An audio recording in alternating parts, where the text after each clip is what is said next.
insights for childcare leaders with our very special guest, Miss Lynn Wenger, founder and president of the Compliance Alliance, and our beloved host, founder and CEO of Inspire Care 360, Tony D'Agostino.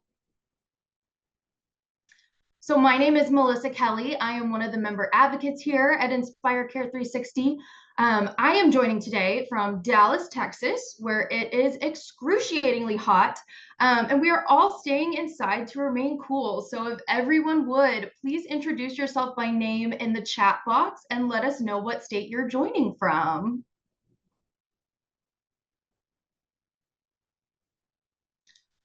So while you guys are working on that, I'd also like to take a moment to direct your attention to the two text boxes at the bottom of your screen. One is the chat box, which you can use for general comments, and the other is the Q&A box. So please submit any questions that you have for Tony or Lynn throughout the webinar in the Q&A box, as they will be monitoring that section for any questions you may have. And let's see who all is joining us today. Welcome, Kathy from New Jersey, Suzanne from New York. Awesome. Neely, I hope I'm saying that correctly, from Texas as well. Sarah from Asheville and Danielle from Florida. Welcome, everyone. Thank you for joining us today. Again, my name is Melissa Kelly. I am a membership advocate here at Inspire Care 360. And what I do is work with our valued members on making sure they are utilizing our suite of solutions to the maximum capacity and making the most out of their membership with us.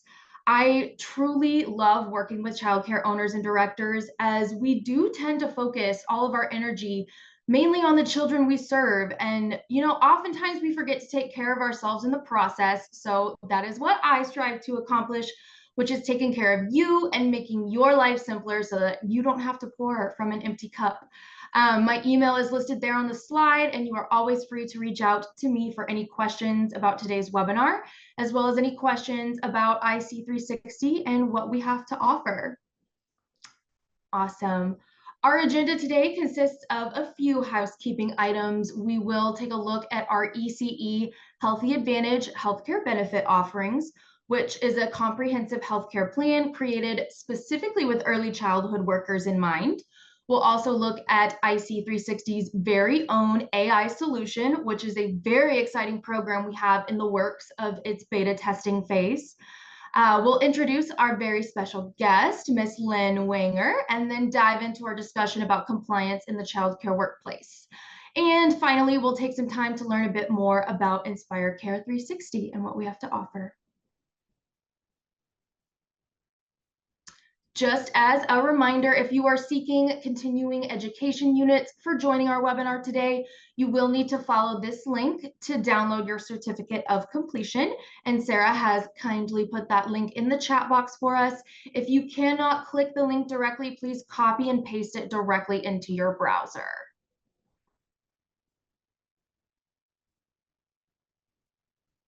See, we got a couple of more people joining on here. If you're just joining us, please feel free to go ahead and introduce yourself by name in the chat, as well as what state you're joining from.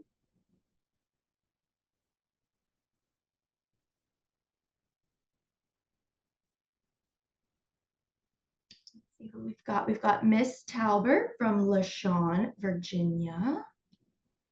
Bernice is from Georgia. Welcome. Thank you, everyone. And now at this time, it is my pleasure to introduce you to IC360's founder and CEO, Tony D'Agostino. Tony owns and operates 4 early childhood schools in upstate New York and founded IC360 based on the problems he personally experienced as a childcare business owner. So welcome, Tony. Thank you so much, Melissa. You're more than kind, and you're just absolutely doing a wonderful job of getting us introduced today. So thank you all, and I appreciate everybody coming in and attending today for our special program with my friend and colleague in this industry, Lynn. Lynn is a wonderful person, and I just really have been looking forward to this one, not only because of the inception of a new entity that she is driving in her vision for a new company, but because of her background, her experience, and her sage wisdom in this area is just fantastic. So we're really looking forward to that today. We're going to go through a few things here. And the first thing we want to talk about is Healthy Advantage. A few of you have heard about this before, but it is coming into that fall season when a lot of people set up their enrollment time. And typically enrollments happen from September, October, November to get those elements done. With Healthy Advantage, you can have an enrollment time any time of year. You can also set this up so it gets incepted right now, but it takes about a month and a half to get set up with your staff if you are interested in doing it. But once it's set up, once new people come on, you can always set those people up on it. If the people leave the organization, they can come off of it, but it's a once a year enrollment. And when we look at it, some of the elements that are really special about this program, it's for, like Melissa said, this was built with childcare teachers and administrators and staff in mind. $15 office specialist visits, for instance, $50 urgent care, no high premiums at all, and there are no deductibles, so people get paid at dollar one. These are also qualified programs. For the owners, it's $50 per person up to the first 10. So basically, it's a $500 minimum, and that covers up to your first 10 employees. After that, it drops down to $25 per person per month. It also includes a telemedicine program. We do offer a separate telemedicine program if someone doesn't take advantage of Healthy Advantage for their company. But for instance, with my own schools, I offer a telemedicine program because I want to do my most to try to keep my staff there and healthy and not leaving for a 1 hour office visit, leaving the entire day for that. So a telemedicine program that works around the clock with US-based doctors is also included in all of these Healthy Advantage. And again, it meets the Affordable Care Act, and there is full benefit administration. What that means is we work close with you to ensure that it gets rolled out properly, and we actually do the rollout with you in support of you. So you do not have to take any of that over. We actually do it directly with your team and work directly with them. All right. And we also support the administration to get those deductions in payroll, which is very simple. And for some of them, we have electronic setup where it automatically does it. In other situations, we would just provide you with an electronic report that you would forward. But again, there's a number of different programs with it. One of the things that I do want to do is I am going to see if I could pop out of this for 1 second. I want to make sure that it's going to share this application because this is actually on our website. This is the Healthy Advantage Guide. You'll see that this is on our website, and it is like a magazine where you have the ability to flip right through and learn everything about it. I've asked Sarah to put a link in the chat for this. So if you want to go check this out, you can go in here and virtually flip through every page to learn much more about Healthy Advantage, how the programs work, the different levels of care that you see with them, and what the service costs are for premiums and the like. So there's a lot of great information in here to ensure you have all the information you want, even before you wanted to maybe pick up the phone and give us a call and talk about it, or just as a reference piece for you. So what I'm going to do is I'm going to move back to our other presentation, and we're going to continue on. So fantastic. Here we are back here. And now we're going to do something similar with Ask Reggie too. So up front, Melissa talked about Ask Reggie. And Ask Reggie is a proprietary AI solution that we have now been developing almost over a year now. And the first phase of this is something that is in beta test. We currently have well over 500 people nationwide who are using it, and all of you, as being a participant here, can take advantage of this at no cost at all. If you go to askreggie.ai and you have an opportunity to sign up there if you're not currently signed up, and you have the ability to go in and start using Ask Reggie. So what is AskReggie.ai? It is a proprietary solution for asking for your state regulations. It helps right now today with your state and federal regulations, state regulations for licensing, all the things you need to know about licensing, as well as federal regulations associated with CA/CFP today.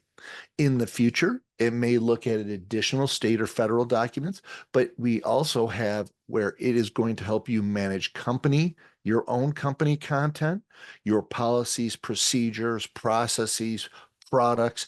You're going to be able to rapidly create your own training courses based on your information as well as state information. You'll be able to create job aids, which are sort of step-by-step guides that can be delivered to smart devices like phones or iPads, or be able to be printed out. You'll have a lot of information that you can use for any different kind of content. And this is a great tool because it doesn't send your information out to the internet at all. It keeps it highly protected. So I'm going to stop sharing that for 1 second, and I'm actually going to go to the web page for Ask Reggie. And let me see if I can find it quick enough, though. And here we go. Bear with me 1 second. I see that with Ask Reggie, it decided to drop over to another page. So I am back here to share. Boom, boom. I'm just dealing with some of the Zoom opportunities and challenges that we have. So bear with me just 1 more second here. That page just doesn't want to show up as available to me. So hold on 1 second. There we go. All right, back here.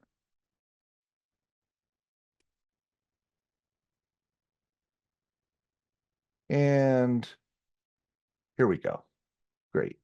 So now you're in Ask Reggie here. And just to give you an example, because I won't go through here and ask a lot of questions to Ask Reggie, but you have your opportunity to ask your questions. We're inside the tool after we signed in. You'll see all different types of states here. So you can choose any different state according to where you are. You could have a default state. I happen to be in New York where my schools are today, so I'm going to leave that as default, and then I can start typing in questions here. But I want to give you an example. I could go to history and show you, for instance, how this sort of works. So here's a question I asked a little bit back. I was looking at a new facility.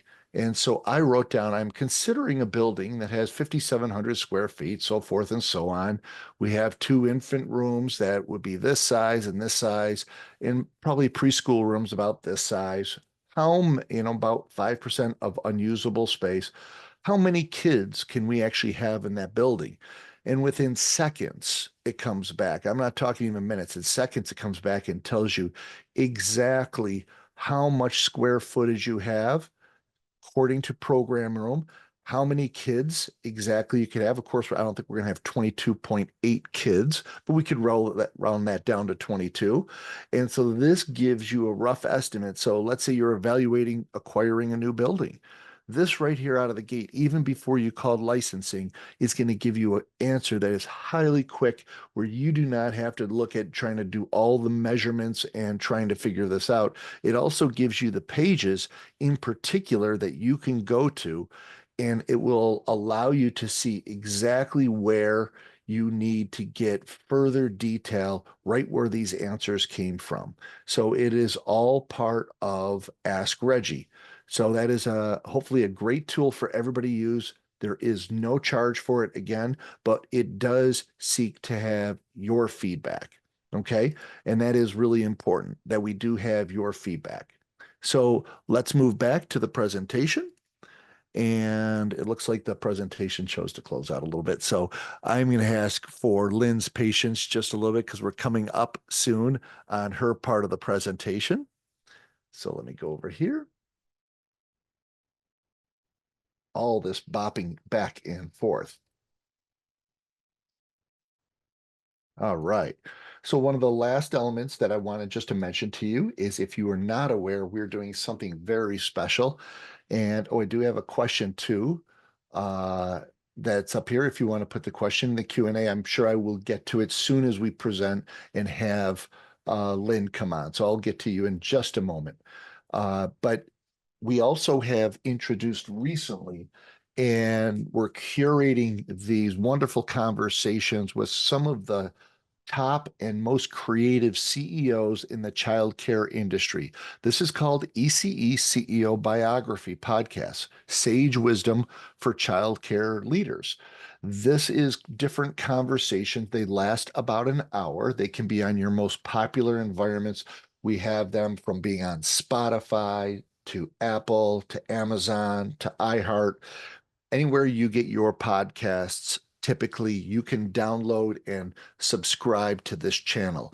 It is not only ECE CEO Biography, there is another podcast that we do that's called Care for the Child Care Owner, which is a lot of replays of our webinars are there.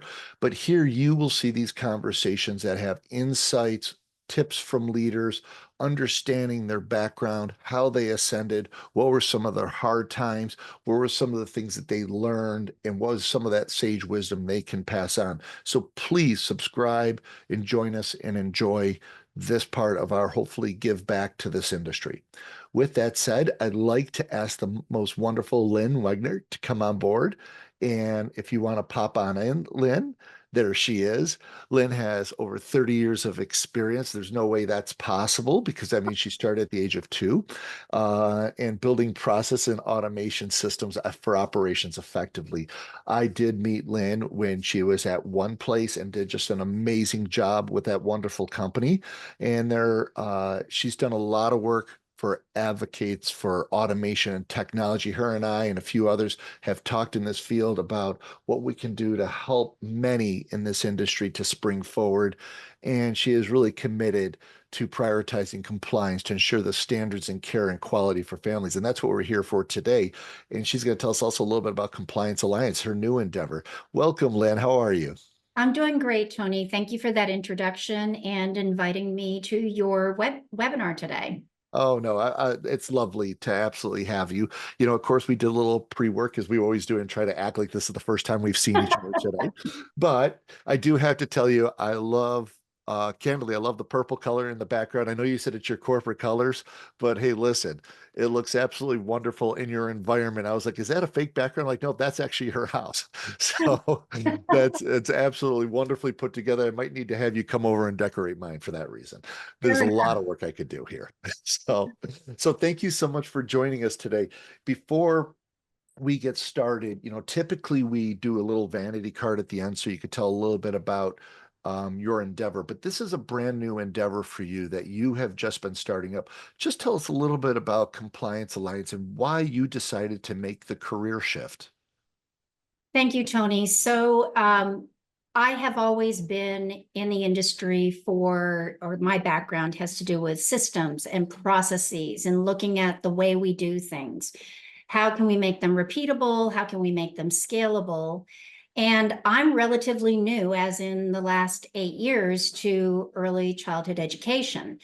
But I saw an opportunity with that of here's an industry where we have such heart, and how can we apply systems and processes to make it scalable? But in this case, I was doing it through the lens of compliance.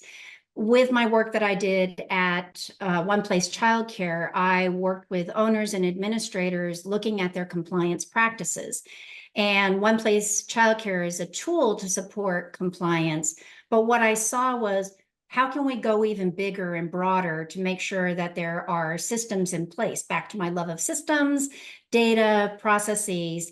And one of my core values is curiosity. And it's like, why do you do it that way? Tell me more. If you were to change it, what would be better or different? So we have lots of dialogue around that with the clients that I work with. So earlier this year, I said, you know what, I think there's a need for a resource to be able to look at what compliance is in a healthy context. Because Tony, I think you and I can agree on this. Compliance sometimes gets a bad rap, right?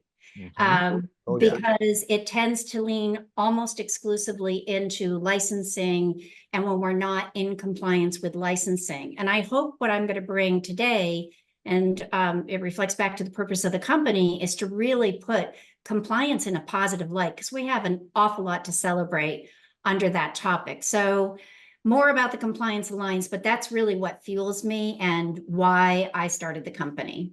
Wonderful. Well, if you don't mind, why don't you share a couple of your slides? I know we're going to talk through some of them, and you're now going to take control of the presentation. So Okay. have at it. And if you don't mind, I'm going to pop in once in a while and ask you a question or two. That would be great. Let me just make sure. Here we go. Are you seeing the slide okay, Tony? Yes, the slide looks perfect. Perfect. Okay. So let's go through what our agenda is today. We're going to talk about the trends in compliance definitions, which are going to be perhaps broader than what we traditionally think of. We're going to talk about who our stakeholders are, the beneficiaries of compliant practices. We'll tiptoe into weighing the cost of non-compliance, because that's kind of some new thinking. And then we'll also look at your compliance message best practices. And then I'm going to give you some takeaways, things that you can begin to implement and start using. Right. If we look at the definitions, so I love to look at how other industries do things, Tony, and the rest that are listening here. I like to say, all right, what are some of the practices that we can borrow instead of reinventing the wheel? So if I start looking at compliance, I want you to be thinking collectively about a broader scope of compliance. The reason for this is that early education is in the spotlight more than ever in terms of funding, in terms of insurance, in terms of issues when unfortunately they do happen, but that's fast news. So we want to kind of broaden our thinking, and we can learn from the industries like entertainment, Disney theme parks, healthcare, and airlines. So when I begin to look at those pillars and I begin to look at early education, I said compliance really is broader, because compliance at its root is following a set of rules and standards and regulations. Not always is it regulatory when we start looking at others of these, but certainly we can all identify with regulatory governance, the licensing and state regulations, quality initiatives, QRIS and accreditation. We've begun to see quite a bit around safe environments. So we don't like to think about some of the things we're going to talk about at the first part of this presentation, Tony, but I think we need to bring it into the light and talk about what are some of the realities that we're dealing with. So safe environments, building threats, workplace safety. Another one is around brand. So you're probably doing this already, but brand is making sure, like what Tony said right at the beginning for me, I have brand colors. So how do we make sure that your brand is not only on your website and your signage, but in every communication that you have with your family and with your staff? Technology compliance. That's one that we don't often think about, but it's proper use, data and security, and your technology providers have best practices and compliant practices in that, but you're responsible for that when you're using technology inside your program. Human resource compliance, legal policies and procedures, and the last is financial, the generally accepted accounting practices. So for this conversation, we're going to go a little bit broader and think about how can we be compliant across these areas. Comment anything, wonderful. Tony? Yeah, this is absolutely wonderful because I do think that normally as an owner myself with my schools, I always tend to draw my attention towards the regulatory governance, but I fully agree with the other elements that you brought up here, that some of these compliances may be government-driven compliances. Some of them may be industry standard compliances for elements of, like you say, accreditation. Some of them may be still local government or safety types of things, or like with your marketing, those kind of compliances really about are your own standards. And when I look at the idea of compliance, whether it be technology, HR, legal, any of these things, I always look at compliance being actually a very much of a positive. I look at it as guardrails. and Yes. guardrails so you just don't go weaving off the road all the time. It's sort of like bumper cars for me in the sense that, because people have asked me, like when and specifically to regulatory governance, people say, wow, isn't it amazingly tough in that industry of childcare of all the things that you have to do? I said, well, strangely enough, we abide by a very strict rule book of compliances that make sure that everybody in here is playing by the same rules.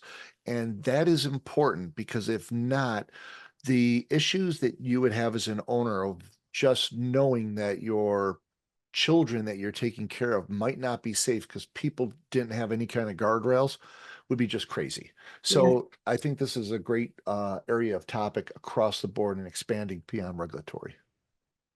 Excellent. Well, now we're going to look at our the trends, what we're seeing as we build out this picture, and then we're going to talk about our stakeholders. So what are some of the leading indicators? So compliance is increasingly part of our vocabulary. Regulatory, yes, we would talk about that. Licensing, yes, but we're starting to hear more and more about the term compliance. And if people would like to drop into the chat, Y for yes or N for no, do you use compliance as a language, I would say, as a word in your school with your staff? And Y is yes, N is no. Let's see. Yes, excellent. Loving to see that. Yes, yes, yes. And Okay. we're seeing it. I actually think it is one of those things for me, at least with my schools.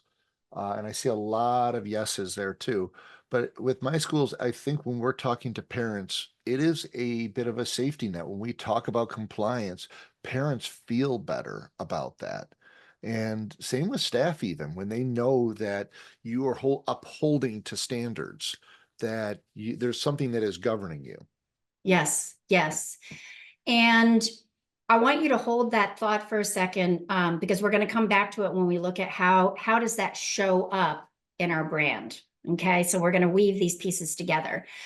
And as we look at some of these additional leading indicators, the Line Leader Benchmark Study for 2024, they cited that there are 60% of the respondents put licensing compliance as their number one issue. So we've seen it documented in the benchmark study. One Place Childcare just completed a compliance and risk management survey. Very high of the ranking, high and very high were the top two. Not surprising because of the nature of the study, but recognizing not only is it an important topic, but how to make sure that there's tools, systems, and training, more training around it as well for the staff, for the consistency of use of those guardrails as you've referred to them.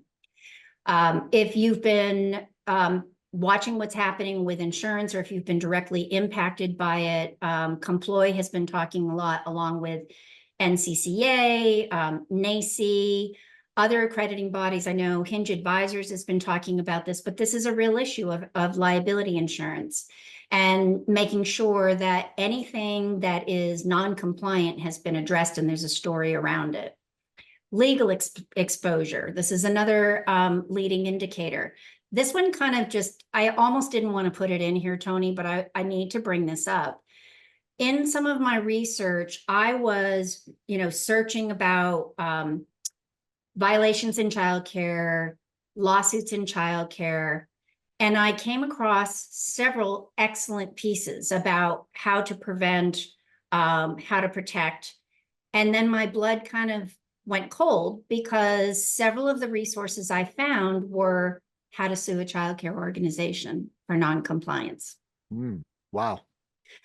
So those are out there, and you see people who want to go to social media if they've had a site, if there's been an issue, an axe to grind, whatever it happens to be, but there is an increase in legal exposure. So again, we don't want to give them anything to work with, but it actually, this happened to be in the state of Georgia where it went by regulation of the way that you can file a suit against a childcare organization. I don't want to see any more of that. No, it is a little crazy. I will say, from being an actual practitioner and owner, in addition to Inspire Care 360, of my schools, I will tell you that prior to the pandemic, there seemed to be more of an aggressiveness from, parents on insinuating things and, that type of element, as well as honestly the news and the media. I remember they Yes. used to do every year or two, they would do these things where they try to pull a child out of a random childcare to see if they could get the child out of the childcare. And it was one of those gotcha kind of things. And what it would do is it would be horrible because it would end up closing down a childcare because the media, finagled their way to find a way to get a child out of there, which of course they shouldn't allow that. But there was sort of that litigious tort type of exposure going on. I do think now there's a bit of a little bit of a twist on it, and I don't know if you see this. I think there's a bit of a generational thing now that we have, some younger folks and parents, which there's absolutely nothing wrong with that difference in generation, but they have a sense that, my children need to be uh, reared by the child care provider, and I have higher and different type of standards than maybe even 5 years ago. Have you seen anything like that, Lynn? I have seen that where they also want to have, in some cases, customized curriculum. Right. Yes, And I've absolutely. also seen, I mean, we understand there's differentiated instruction. I understand that, but it's anyhow, to your point, yes, I am seeing that. The other part of that I would say is when parents are considering your program and they're looking at schools, the types of questions are like none we've seen before. So different types of questions, and through the safety lens in particular, what happens if somebody crawls the fence? Right. Or tell me why your last employee left. What are some of the other things that I've been told? But they're the types of questions that parents are asking, in addition to how they would like their child to be reared, but they're also asking some questions that they hadn't been asking in the past. Traditionally, it was around your building, your hours, your curriculum, your child's interactions, but we're starting to see some interesting questions come to the scene. Oh no, and I've seen some of it myself, even, especially around the HR side of things. Like you have staff members here, tell me why this staff member left, or this or this. And you're like, well, unfortunately, we cannot discuss those elements. Or one of your staff member, you talk about another compliance standard. One of your staff members is out sick. What are they out sick with? Well, no, there's HIPAA standards and we can't, do that. It's not up to us to explain, according to what that is.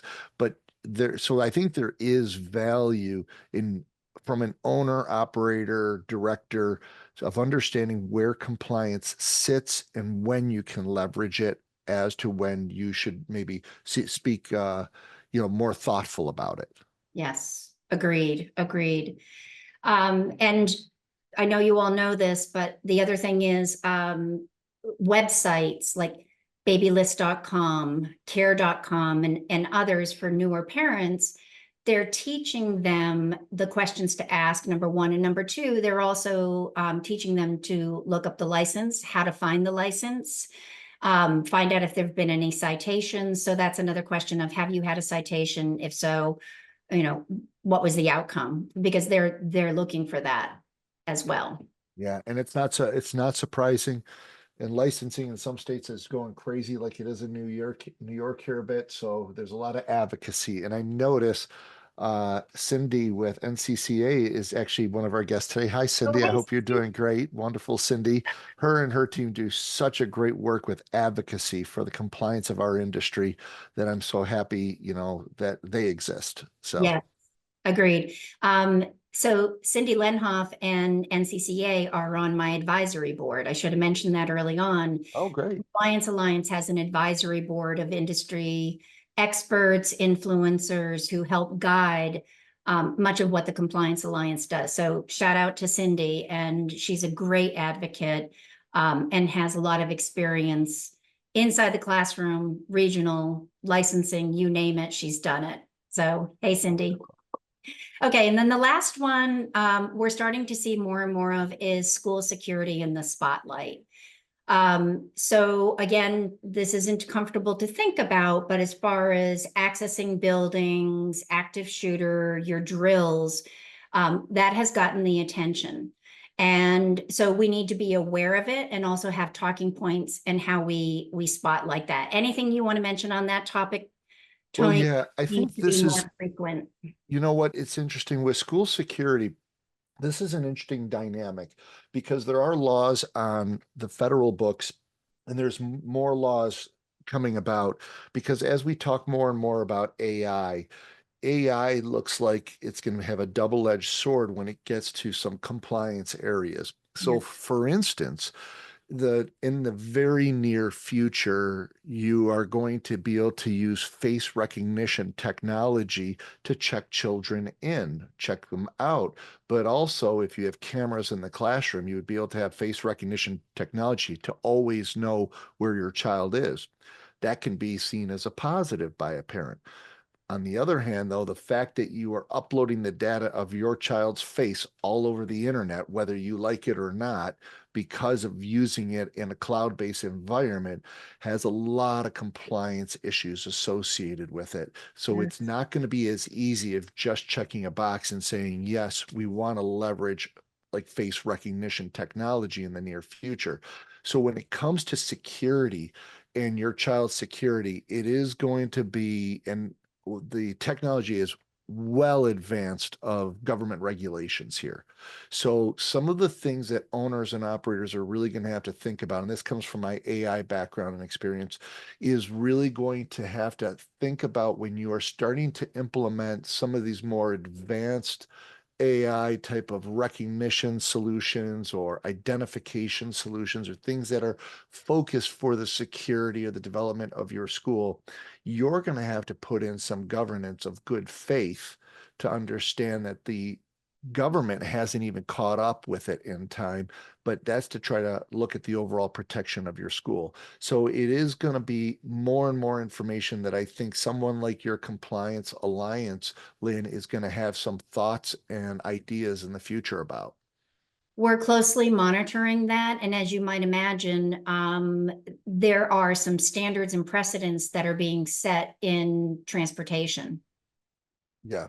So, these are Wonderful. things that we need to be aware of and spotlight. But I think what we can do today, I didn't actually bring this up at the very end of some of the steps we can take, but we have a business ally with the Compliance Alliance, which is Secure Environment Consultants. And they have a very quick checklist. It's actually in our compliance corner on the website of what to look for in a secure school. So some of the things that you just want to make sure you can check those boxes and tell the story about that. AI is another layer to that, but there are some minimums that we can address above and beyond the licensing standard, but your messaging as well. So let me ask you, Lynn, from your perspective, when you think about school security and Yes. compliance, what really comes to mind for you if you're like thinking about in the owner's shoes? What is the kind of things that an owner should be considering? At the very least, of course, it's secure sign in, sign out. Who has access to your building? So most of the schools that I work with have some sort of procedure for signing in, signing out. Digital, whether it's their PIN pad, their QR code for access to the building. Where that gets dicey, and I have a subject matter expert that I work with who shared an experience on a recent podcast we did together where a door was held open for somebody, which is a common courteous thing to do, but Yeah. that was unauthorized nor documented access to the building. And in this case, grandma, the person who made their way in, found their way to the infant room and managed. Nobody questioned. They just thought that she must belong there. This is when we then had access to Uh-huh. the classrooms, and she picked up a baby and was attempting to leave with this child. Wow. And this is a significant issue. We've had to address it at our schools, is that of, this tailgating, issue where, Tailgating, is that what it's called? yep. And it is tailgating or, in some situations, but it really is where someone is holding the door. And we've said to our families, don't get it wrong. You are not being rude in a childcare environment, in a secured environment. You're not being rude if you close the door and let the other person authorize themselves in. And even if you saw that person the day before come in, you still should let them authorize themselves in. And if they're like, why don't you hold the door for me? Well, part of it is because you're protecting their child too. Right. That's So, right. So those building access is probably the highest priority that I would say, Tony, and who's in the building, when did they leave, the sign in, sign outs, authorized pickup, making sure that that's all up to date.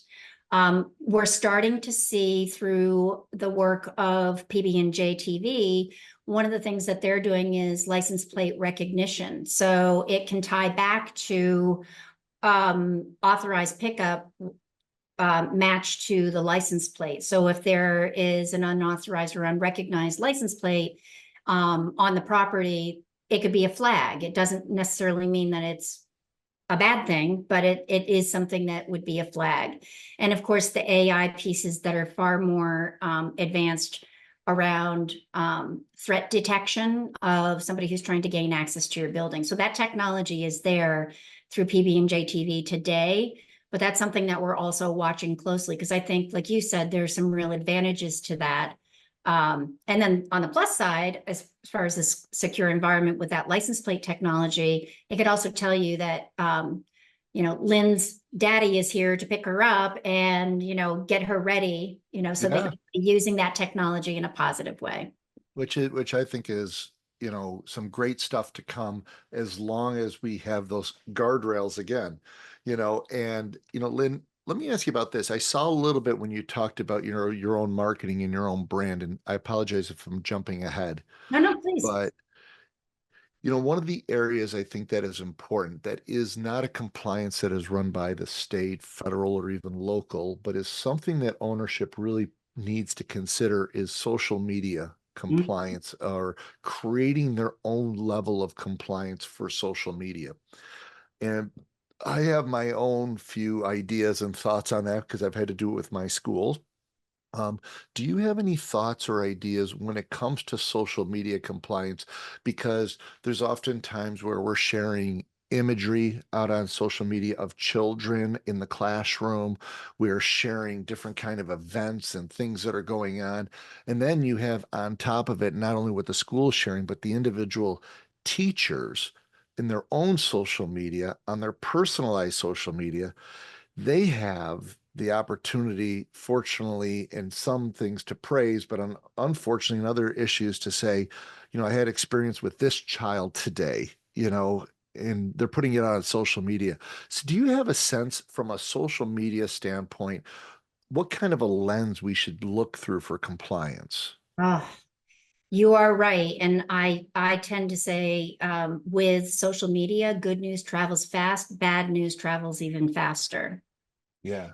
So I think that the answer to that, at least as a stopgap, is policy, policy, policy, policy. What is your social media policy? Is it documented? Do you have staff sign off on it?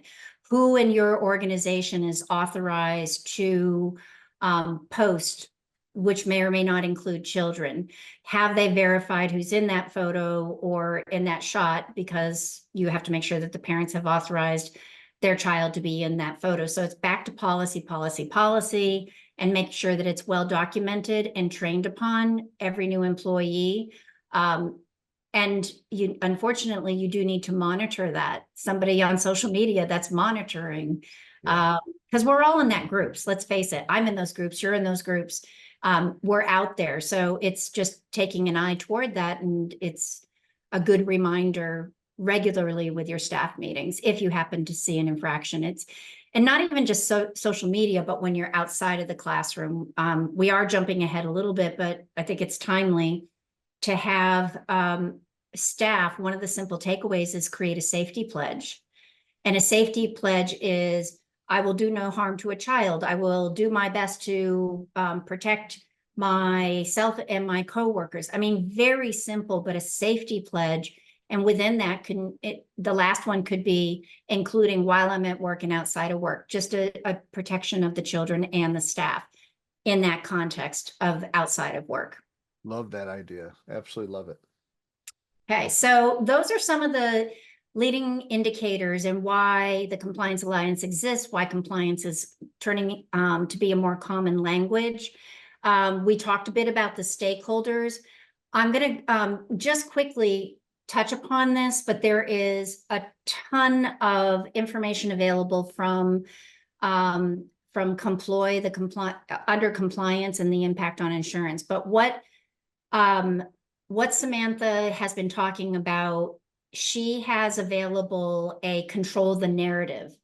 So while you're reading these things, but if you have had a citation or if there's something on your record, control the narrative for your insurance so that you can tell if something is out of compliance, what you've done to mitigate that, what you've done to address it, what types of trainings have been in place. Get ahead of it. Don't pretend it's not there, because we already talked about families are looking at it, as well as licensors are now using it as a reason to possibly not renew you or to drop you. Control the narrative. And the last thing we'd like to say is, from the Compliance Alliance perspective, is take it one step further. And if you have a really difficult situation that's happened in your program, you really need to demonstrate how you've rehabilitated around that situation. Don't shy away from it. It's either in the news or there's some visibility about it.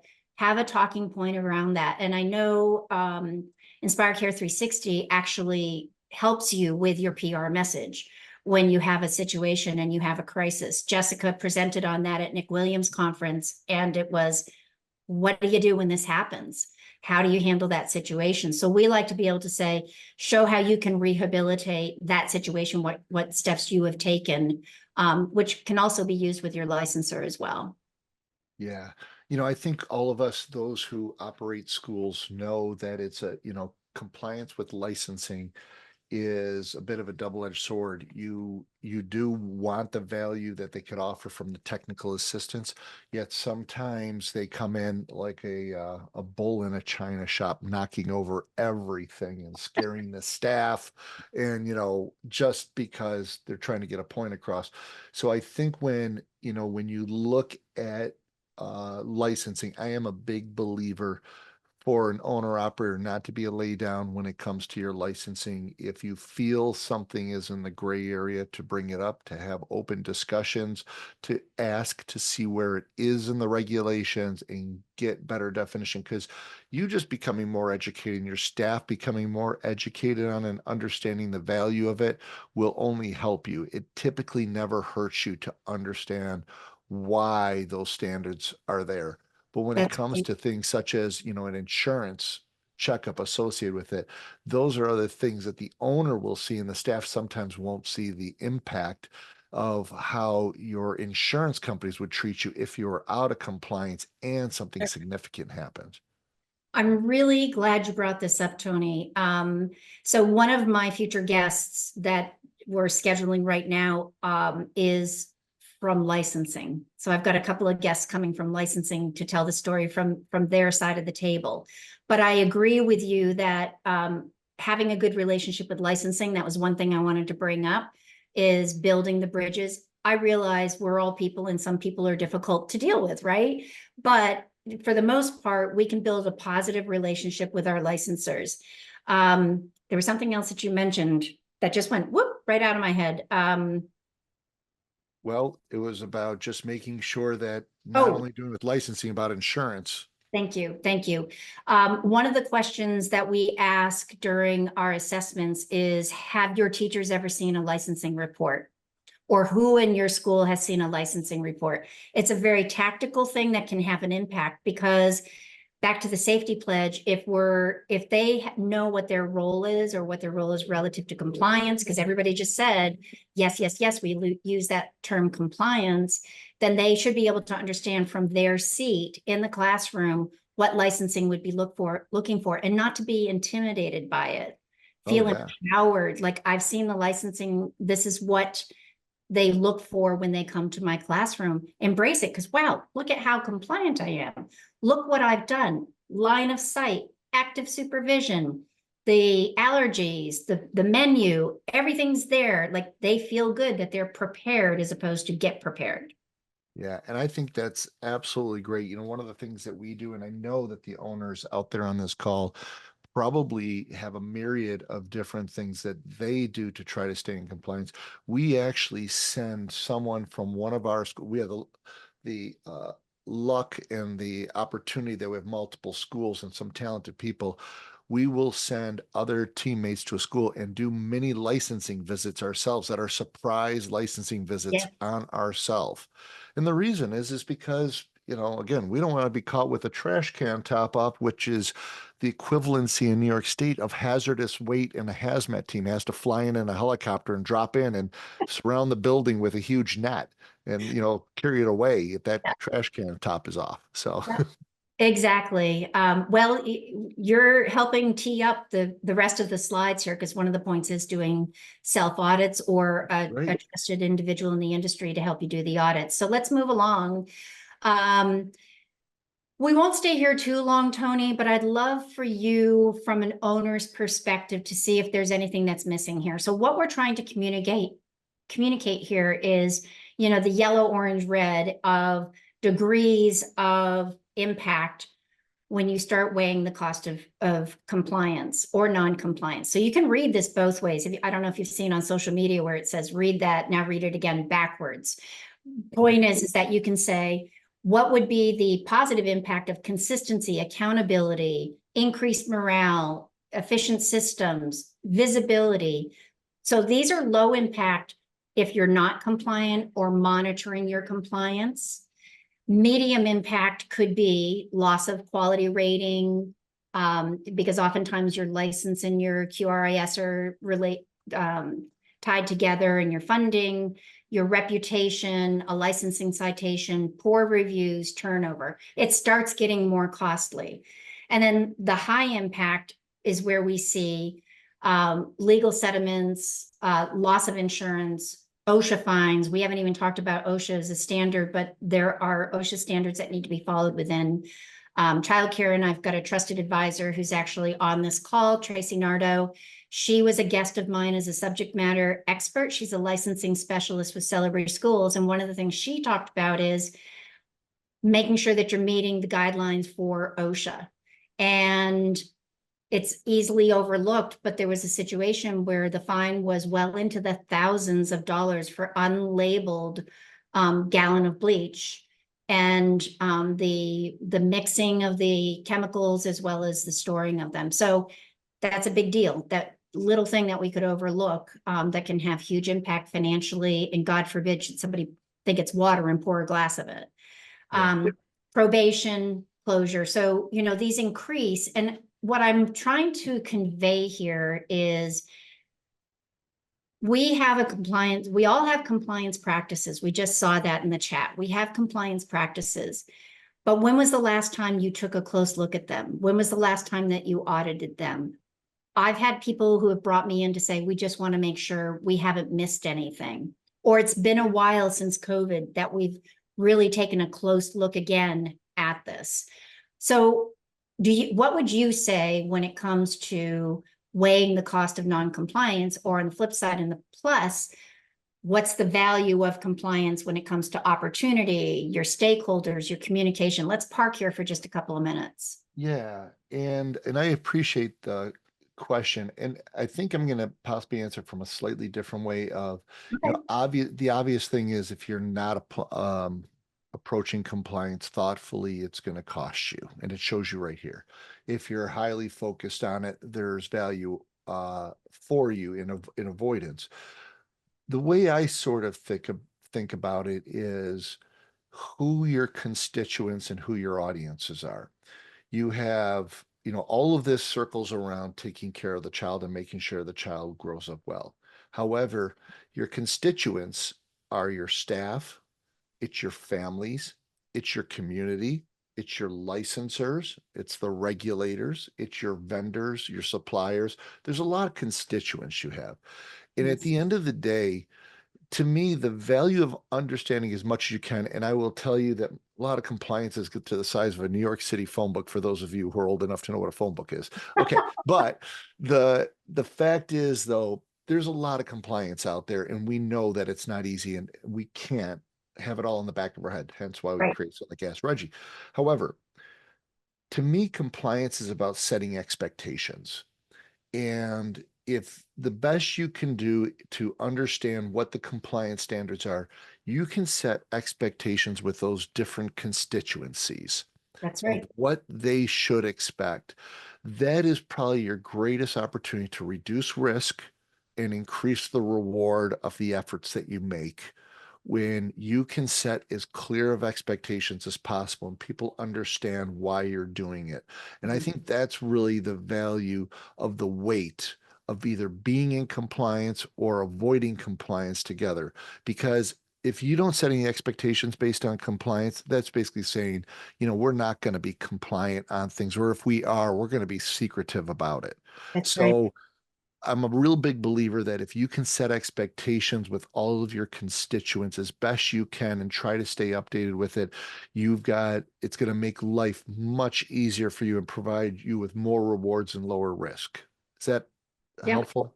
It's very helpful. And if anybody wants kind of like a quick summary of who some of your stakeholders are, because we might not always think about who all the stakeholders are, I can provide that. So when you're looking at compliance, looking at it, we tend to look at it internally, but we have a whole set of stakeholders. And I'm happy to share some of those and some of those talking points.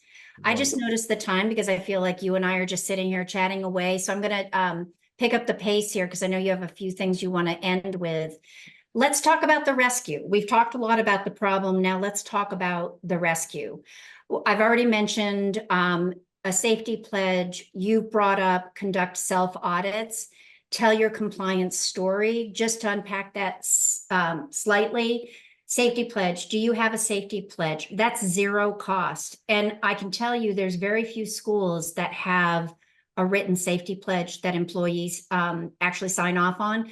But you can promote that. That's a selling point. It's back to your brand. It's back to your marketing. Everybody who put yes, yes, yes in there to help to seal that with, put it on your website, put it on, what are you doing to demonstrate your best practices? Do you talk about it during your tours? Do your staff member, back to what we were saying before, do they really understand how the standard or the safety message helps them and the children that are in their care, how it's a benefit to them, not a punitive measure, a benefit to them. Other safety messaging ideas, audits, you mentioned that. So we don't need to park there too long, other than to say, when was the last time you did an audit? What were the hot spots? And what actions have you taken? Because when I go into, when I do an assessment, that's one of the questions I ask, and I ask to see it. And sometimes it's been a while, Tony, to be transparent here. Technology, this is a big one. How are you using technology to track compliance? One place, PB&J, center management software, et cetera. But let's align those to your compliance practices. What can you be using to help tell your compliance story? Maximize the use of technology. Lastly, the regulatory standards. Have you created documentation that gives proof of practice? Sometimes we're doing it, but forgetting to have it properly documented so it's at the fingertips. I just wanted to say here, we can all relate to Disney. I just have 2 more slides here. We can all relate to Disney. The reason why I brought this up is back to the beginning when I said I like to borrow from other industries. What are they doing in the area of compliance and best practice? And this part here where they say, safety is a part of our culture as much as making dreams come true for our guests. And I lifted this directly from their health and safety handbook. I practice safe behaviors in everything I do. I take action to put safety first. I speak up to ensure the safety of others.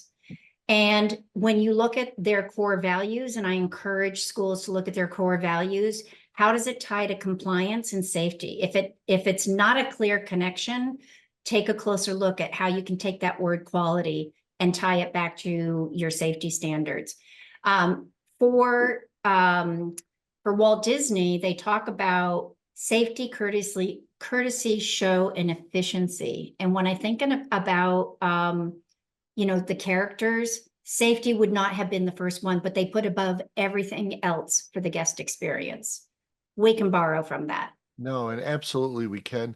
We look at, something that we do at IC360 is we always look at when people recruit and retain staff and wonder why turnover is happening. Most of the time, it's because of culture. Yes. And oftentimes when people try to figure out, but I don't understand why our culture doesn't work, or we don't really have this culture that we want, or we still have a lot of turnover, it oftentimes deals with belonging, where people feel like they belong to something that is important. One key foundational element of belonging is feeling safe. It's Yeah. part of Maslow's hierarchy of needs, and one of the foundational principles of if someone feels safe in an environment, it gives them the foundation to feel like they belong in an environment. So if you're providing an environment where your staff, your families, and especially the kids do not feel safe and haven't had safety communicated as a priority, sort of like what Disney does here and what you're pontificating on, I think it's a miss. It's a big miss. And it's an easy, no cost fix, really, Right. for us to Absolutely. communicate it. I'll give you one example, and then I have one last slide. Big Blue Marble Academy has really gone foot forward. Here's an example in our industry of somebody who's very much foot forward. There's a message from the CEO, Jeff Wall. I saw he's coming up on your biographies with CEOs, Yep. but Great they guy. have stated right up front what safety means to them. I love this. I think it's an excellent message.